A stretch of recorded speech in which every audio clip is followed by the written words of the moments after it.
But before we get to that, let's have a first conversation of the day. And, you know, recently there were calls to have an intergenerational dialogue, what is being called as conclave, to at least identify or ways in which the country can move forward with one voice. Because of late, there have been protests, things being raised, matters to do with governance, corruption, economy, all that. So, what kind of a conversation does Kenya need? So, on this segment of Future Voices, I have two brilliant minds. On my far right is Kennedy Kamande, who is an AI researcher and tech strategist. Karibu sana. Thank you so much for having me. Yes, and also on my immediate right is Alod Danish, who is a youth leader and biochemist. Yes. Bwana, you are a scientist. Yes. How is that? How is that coming along? It's good to be a scientist. Yes. Yes, and all sectors are involved. Yes. Yes. Okay, acha tuanze hii conversation.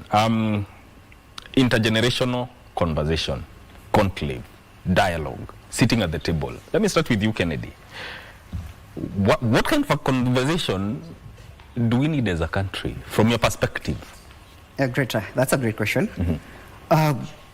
For us to get to where we are today, mm-hmm. Down the history, we've had dialogues. Yeah. From way up to 1997, Yeah. where we started with IPPG, that's the Inter-Party Parliamentary Group Talks, Yeah. that had its issues and its outcomes. From there, we went all the way to having the Bomas talks that gave us the constitution. We had the Serena talks that gave us the National Accord talks. Yeah. We also had the outcomes. Mm-hmm. We went along the way. We also had what we called the TJRC. That's the Truth, Justice and Reconciliation Committee, and Yes. the dialogue and the report and its outcomes. Uh-huh. We've come a long way. We've had the handshake, its politics. Along the way, we had BBI na rege yake ikasimamishwa. We just from recovering from what we have Ruto and Raila National Accord yenye imekuwa issues with the IBC, but finally we have it now in place. The NADCO report to what we are having now, the proposals by Ruto Raila, that we now have an intergenerational conclave. And along the way, we've had issues being raised. We've had outcomes. And we're now again asking ourselves, we need to have another discussion, which is good. But then majority of us, when tumekuwa in the streets from last year, Yeah. kuna issues zenye tumekuwa tukipush for. Ziko. And if you look keenly from that journey yenye tumekuwa tukimove from 1990s, all those talks, Yeah. kuna three key things zenye youth sahi tunasema manze, if we are following the same approach, hizo talks hatutaki. Simple. And one thing we've realized out of all those talks is one, there's been zero accountability. By accountability we mean kumekuwa na issues zenye zimekuwa raised along, like corruption, poor governance, killings, land injustices. Yeah. Zero accountability of the institutions ama watu wenye wamekuwa vindicated. Second issue tumekuwa nayo ni implementation. Manzei tumekuwa hata NADCO report, BBI, there are very good recommendations that have come out of it, TJRC. But what do we find out of it? Little or zero implementation. Hata tumeona even the recent NADCO report. Some of even those people who were involved wakisema some of those recommendations were not impactful ama hazijakuwa implemented. Yeah. And that key issue tumekuwa nayo ni inclusion. All along, hata penye tumekuja kuona the youth being involved, it's the BBI coming along. Yeah. But youth tumekuwa mazeni kama tokenism. Tunaletwa tu on board, feel on good, on paper, rubber stamp, that's it. So sahi tunasema, if you're going to have a discussion, let's look on those issues that have been raised all along. What are those implementation gaps? Yes. What can be done?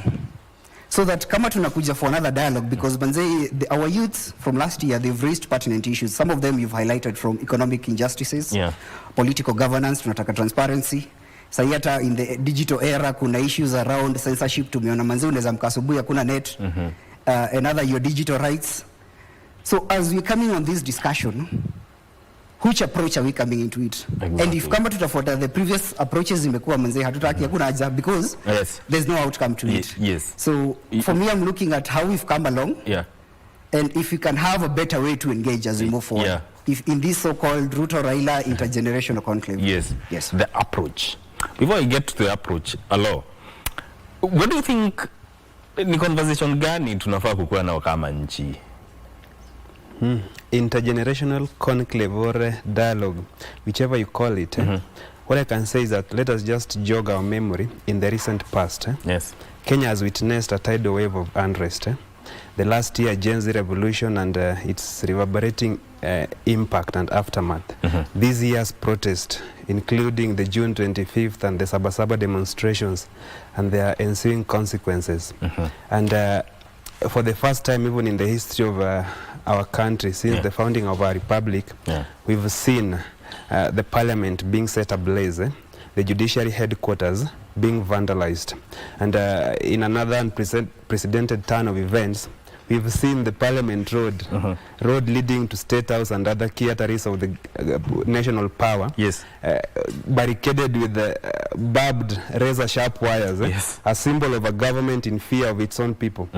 And what I can say is that these protests are not isolated events. They are symptoms of deep national malaise. A rising generation, the Gen Z, the youth, and the broader citizenry, articulating their discontent with the political elite, and of economic exclusion and even systemic unaccountability. And so, therefore, we can say Kenya is at crossroads. There is a generation questioning the old order. This time round, not with guns or bullets or spears, but with smartphones and placards. They need accountability. And so, yes, this intergenerational conclave or dialogue provides, according to me, a noble path forward that could bridge the generational and ideological divides. But one thing I have to say, this must be objective, inclusive, and not cosmetic. We must have a dialogue that is action-oriented and not just symbolic. And I want to caution the youth. The youths must not be called to a table to discuss ideas and issues already decided in their absence. Yes, remember, dialogue without listening is just tyranny dressed in diplomacy. And so, therefore, we have to be very much accountable. We have to be result-oriented. Yes. Now, Kennedy, does it mean that these generations, we have the Gen Zs, the older generation, millennials, there's a disconnect in terms of understanding issues or what is the problem, and should that be the driving force or one of the fueling factors to have this generational conversation? I would say for us from last year, from the 2024 finance bill protest, all the way the sustained momentum to where we are today, you'd realize that one, we have a government that pretends to be listening to our issues, and that's why hata imefika mahali wamesema, let's all have a conversation now with our youth. But most of the issues that we also pushing for are systemic issues, and that's why unakuta most of our youth sahi tunasema, we want reforms to these systems. We don't just want to be involved in discussions that we've seen not ending anywhere. And that's why one of our first asks is that if we are going to have this discussion, let it to be a people assembly. Let it emanate ama ianze from bottom up. Yes. Let's start with, if it's the inclusion, because again, as we've said, 3 key issues that I did mention that we've been able to observe in all these historical dialogues is inclusion of the youth. Na tumeanza kuona youth wakiwa involved from the BBI talks. One, if we are now going to have an intergenerational conclave, we are saying that majority of these people on the table will be youths. Let's have the youths, those minority groups from grassroots level, being involved, not just 40 people, 28 youths per county. Let's have the youths come on the table, bring the issues from all those minority groups. We all have our concerns.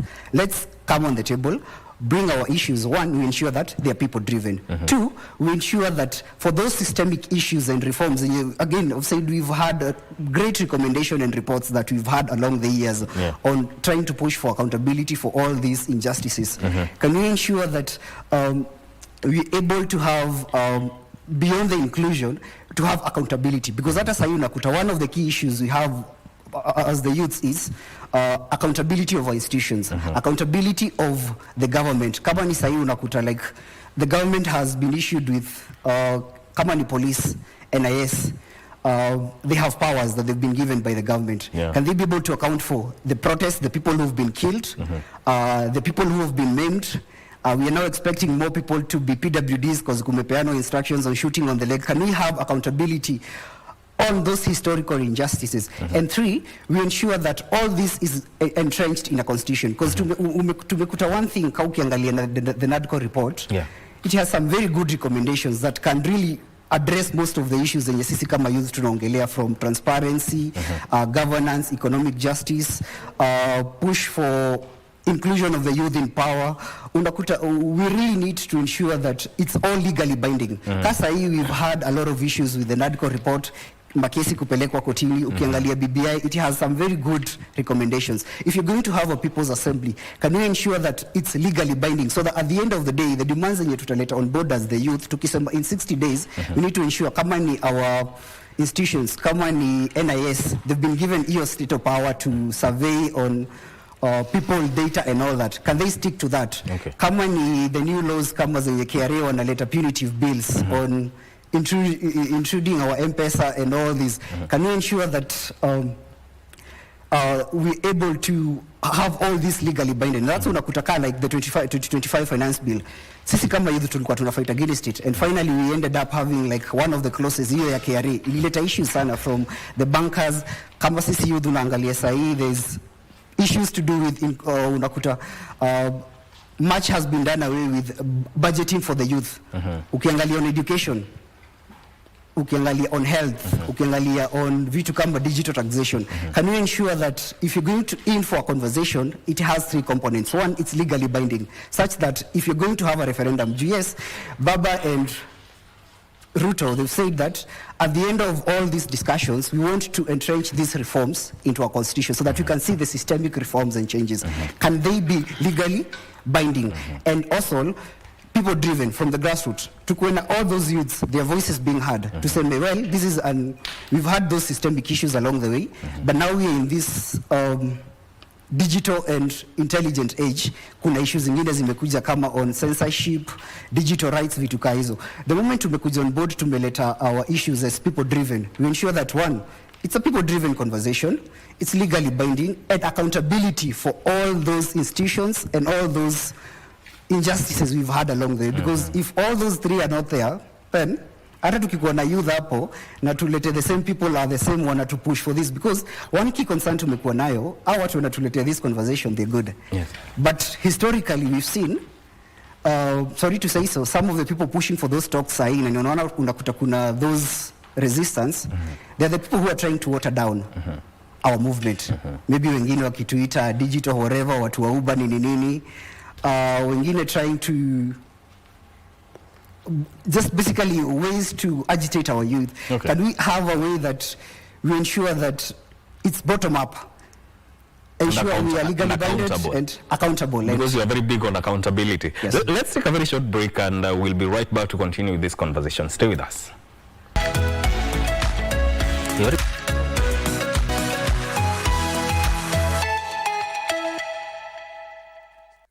You're watching KBC Channel 1. This is Entertainment Thursday. The conversation we are having today is about the intergenerational conclave that has been proposed by some political leaders within the country. Remember, you can be part of this conversation by texting us via WhatsApp on 0716 103301. The number will be displayed on your screen. Now, hello, we're talking about this conclave. We have the youth and the government who at this point do not seem to see each other eye to eye. So the question is, yes, we want to have this conversation or conclave, whatever you may call it. Who convenes it? Yes, thank you. Let me first say that the problems bedeviling these countries do not affect the youth alone. Neither do they affect the older or the middle-aged generations.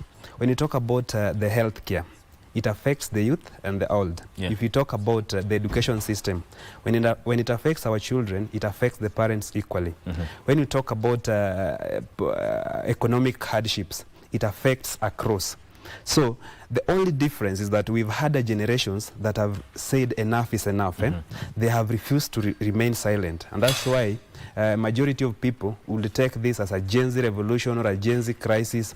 But if you go deep down, you realize that we are sharing the same problem, we are sharing the same crisis, and therefore that's why I like the term. They coined it well. I think the person who sat down and decided to call it intergenerational must be a genius politically, so that he knew very well everyone is involved. But that notwithstanding, who is going to push this discussion? That is the issue. The public, the youth, and the general citizenry have developed a high level of distrust on our politicians, both in government and in the opposition, because of how they change stance depending on where they are, or how in which books they are with the government. Look at the current broad-based government. They have been silent, more to say, on the current effects of the protests, the killings, the abductions, and whatever. The current opposition alliance formation, so to say, a few years ago, they were in good books with the government, and they were equally silent. So it appears like politicians may be calling this intergenerational dialogue not really to address the interest of the citizens, but to regain trust and to hijack a process that is leading us to some form of salvation. They want to gain back, to hijack it and get political mileage with a view of 2027 general election. So what we can say is that we need a broad community-based, we need agenda-based dialogue, and not just rhetorics and some hotel conferences with scripted speeches.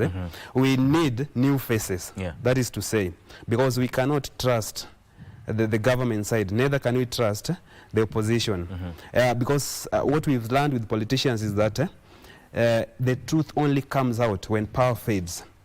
There is silence in privilege and noise in rejection, and we believe that is not conviction, it is just convenience. When a politician is eating well, they say the government is doing everything. Whoever is protesting is a militia, a goon, a terrorist. They coin all the words that they can use. When they fall apart with the government, they start they start giving emotions to citizens in order to gain track again. So what we need is we need everyone on board. We need also dialogues at the grassroots level. Kenya is not Nairobi alone, and so we need the village youth to sit together at the table with the urban graduate to discuss. And as my friend had said, we need accountability for the dialogue that will happen, because we've had a series of them, and we've learned it is hard to cheat Kenyans anymore. It's hard to deceive us, because we've learned that the outcome of this will be some form of a pact that is going to lead to the next political campaigns that we are heading, and we are not going to accept that.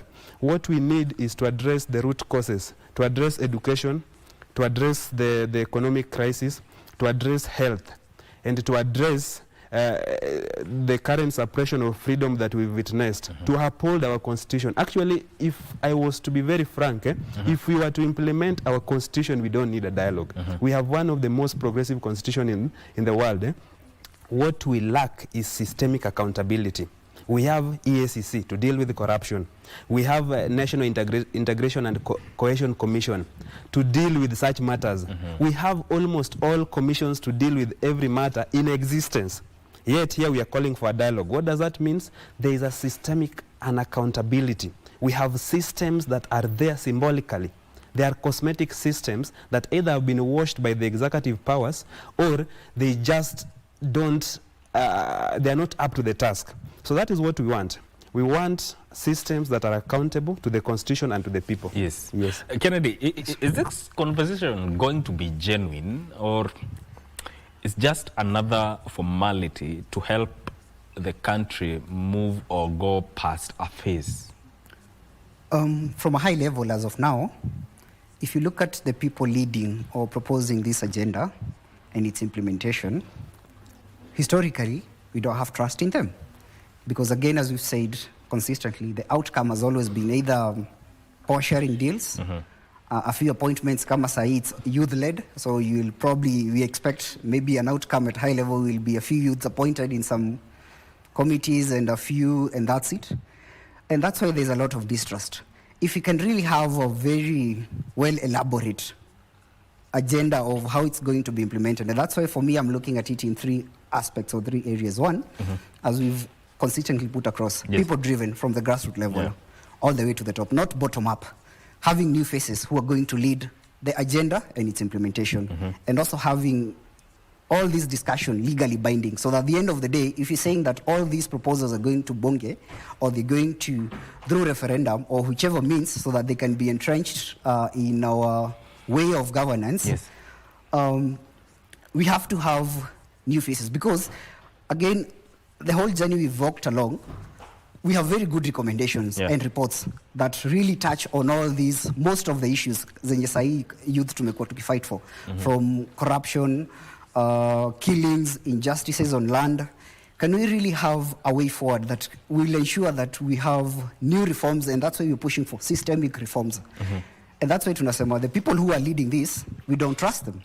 And if you're going to have new people or new people delegated to ensure we lead this discussion, and the youths are involved, and there's push for that accountability, can we see this happening? Because unless this is implemented, one, we're going to reject any kind of talks.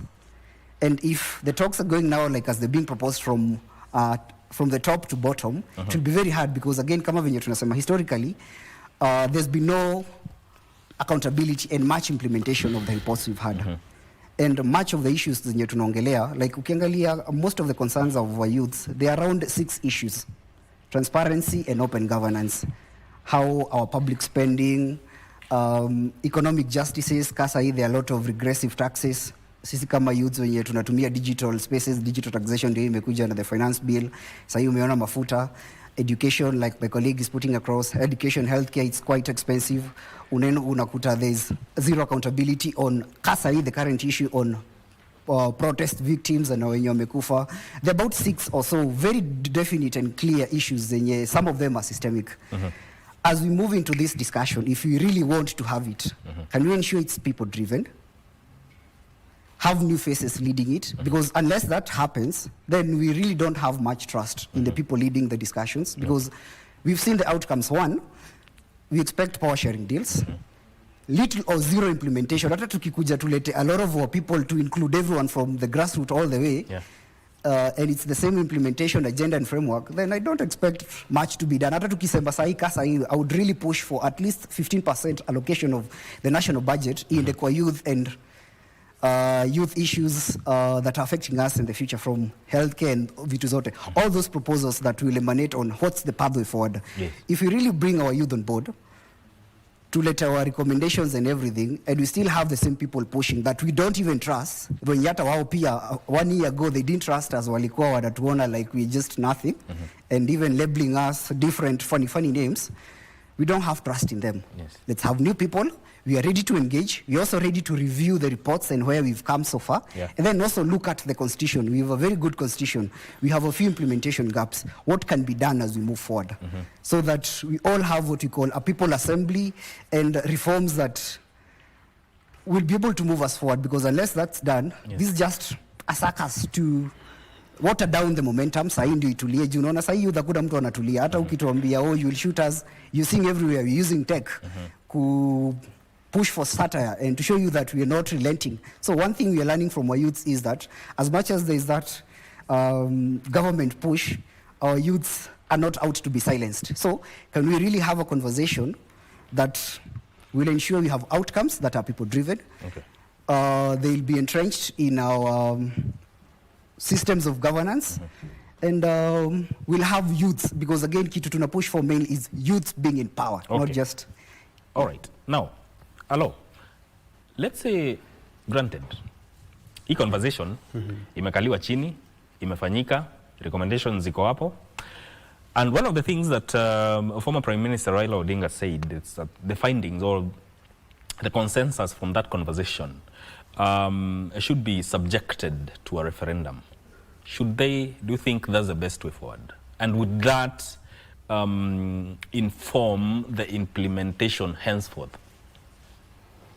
That to me sounds more of a political move than the need to really implement the desires of the youth and the issues bedeviling this country.